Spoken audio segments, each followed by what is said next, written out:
chers frères et sœurs, nous vous saluons au nom de notre Seigneur Jésus-Christ. Nous voici dans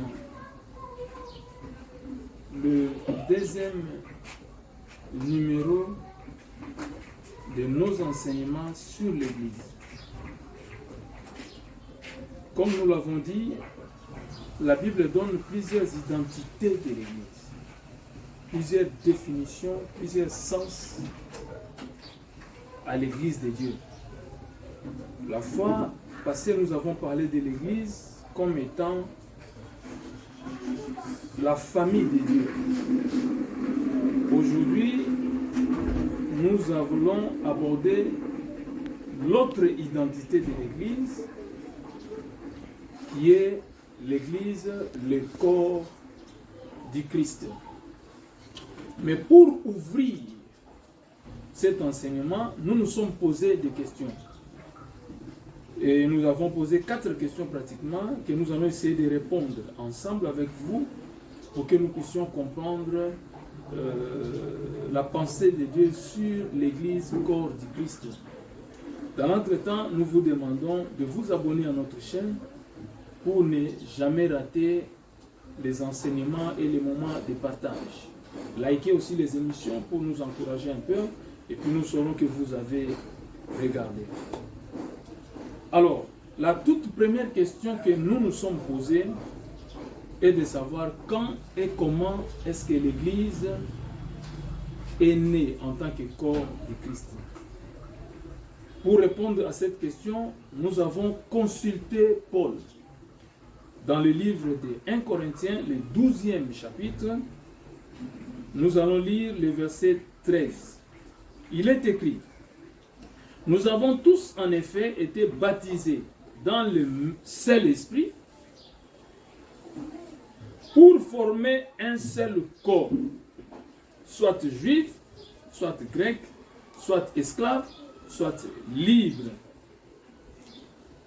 Et nous avons tous été abreuvés d'un seul esprit. » Donc la Bible nous informe ici que le corps du Christ est venu à l'existence avec le baptême de l'Esprit. Or, le baptême de l'Esprit a été réalisé pour la première fois à la Pentecôte. Christ a dit à ses disciples: n'allez pas loin, restez dans Jérusalem, parce que la promesse était que le baptême devrait se faire à Jérusalem. Attendez, je vous enverrai l'Esprit. Et le jour où l'Esprit est venu, le jour de la Pentecôte, tous ceux qui étaient ensemble dans la chambre haute ont été baptisés de l'Esprit.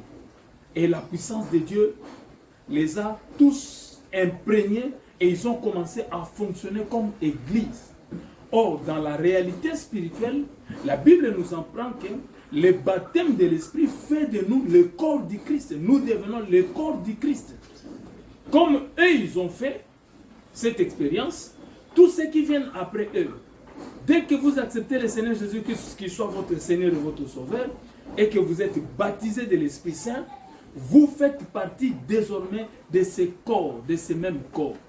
Et la Bible ajoute pour dire que nous avons été abreuvés par le même esprit. Donc nous avons trouvé à boire, tel que le dit la version Semelle, nous avons trouvé à boire de la même façon qu'un enfant, lorsqu'il naît, il a besoin de boire pour grandir, pour être fort. Sa nourriture, c'est le lait maternel. Et le lait maternel pour l'Église, le corps du Christ, se trouve être dans le Saint-Esprit. Le Saint-Esprit nous a donné, nous a communiqué ce dont nous devrions boire pour être forts, pour grandir, pour être efficaces. Donc, l'Église est née par le baptême de l'Esprit. Et tous ceux qui sont baptisés de l'Esprit, même aujourd'hui, que vous soyez en Europe, en Asie, en Amérique, partout dans le monde, en Afrique, dès que vous êtes baptisés de l'Esprit, vous faites partie de ce corps. Et vous ne devez pas ignorer votre état. Vous êtes le corps du Christ. La deuxième question que nous nous sommes posée est de savoir comment est institué le corps du Christ. Le corps de Christ est institué comment? Et pour répondre à cette question, nous allons lire dans le même chapitre le verset 12e et le verset 14e. Il est écrit, car comme le corps est un et a plusieurs membres, et comme tous les membres du corps, malgré leur nombre, ne forment qu'un seul corps, ainsi en est-il de Christ. Le verset 14e, la Bible dit, ainsi le corps n'est pas un seul membre, mais il est formé de plusieurs membres. Donc la Bible est en train de nous dire que tous les membres de l'Église, tous les membres qui ont reçu le Saint-Esprit, ils forment le corps. Il n'y a pas de gens qui ont reçu le Seigneur Jésus-Christ, qui ont été baptisés de l'Esprit, qui sont en dehors du corps. Et la notion du corps, c'est la notion de l'unité. La notion du corps, c'est la notion de l'indivisibilité. À tout moment, lorsque les chrétiens sont ensemble pour prier Dieu, Dieu s'en réjouit. Voilà pourquoi le Seigneur a dit, là où deux personnes s'accordent pour demander une chose, moi, mon Père qui est dans les cieux va leur accorder la chose. Il va les exaucer parce qu'ils se sont accordés. Or, la notion de s'accorder n'est pas le simple fait de se retrouver. S'accorder, ça veut dire être de même esprit, comme à Kinshasa on dit même morale. C'est rester ensemble, qu'il n'y ait pas de cache-cache, loin de duplicité, loin de l'hypocrisie. Donc dans l'église du Seigneur, les gens doivent être ensemble. La Bible nous renseigne dans les actes des apôtres que les apôtres dans l'église primitive étaient ensemble. Tout le monde était ensemble. Ils vivaient ensemble. Personne ne disait que son bien lui appartenait. Et ceux qui vendaient leurs biens venaient déposer les revenus aux pieds des apôtres. Et ils distribuaient à tous. Et ils étaient tellement ensemble, ils élevèrent la voix vers le Seigneur. Et Dieu s'est manifesté très puissamment à cause de l'unité qui régnait dans l'église du Seigneur. Dieu a agi très puissamment. Et aujourd'hui, les gens ont tendance à dire que le temps des miracles est passé. Aujourd'hui, les gens ont tendance à dire que Dieu n'opère plus de miracles. Il les faisait avec les apôtres. Or, les apôtres appartenaient à l'église du Seigneur où nous sommes aujourd'hui. C'est eux qui ont commencé et nous leur avons succédé. Nous devons continuer ce qu'ils ont fait parce qu'ils ont compris ce qu'il fallait faire. Il fallait rester dans l'unité. Et l'unité, c'est la source de la force de l'église. La troisième question que nous nous sommes posée, vous allez comprendre que nous courons derrière le temps, nous ne voulons pas être très longs. La troisième question nous nous sommes posés, c'est Christ occupe quelle position dans ce corps? Parce que nous avons dit que c'est l'ensemble de tous les croyants, de tous les chrétiens, de tous ceux qui ont été baptisés de l'Esprit. Pour ça, nous allons lire Colossiens. Colossiens, le premier chapitre, le 18e verset. Il est écrit, il est la tête du corps de l'Église. Il est le commencement, le premier-né d'entre les morts, afin d'être en tout le premier. La Bible dit que Christ, Jésus, est la tête de l'Église qui est son corps. Comme nous l'avons affirmé, l'Église c'est le corps du Seigneur, mais Christ en est la tête. Étant la tête, c'est lui qui dirige. Étant la tête, c'est lui qui oriente. Il est la tête pour donner l'impulsion, pour montrer le chemin. Donc aucun homme sur la terre ne peut prétendre guider l'Église ou orienter l'Église vers une destination que lui seul connaît. Tout le monde, que ce soit les pasteurs, les apôtres, les prophètes et tous ceux qui tiennent les églises, ils doivent suivre les maîtres, ils doivent suivre les seigneurs. Or, quand on l'appelle Seigneur, ça veut dire que c'est celui qui montre le chemin, c'est lui qui nous apprend et nous obtempérons, nous suivons. Et les bons disciples, c'est celui qui écoute la leçon du maître et qui obéit.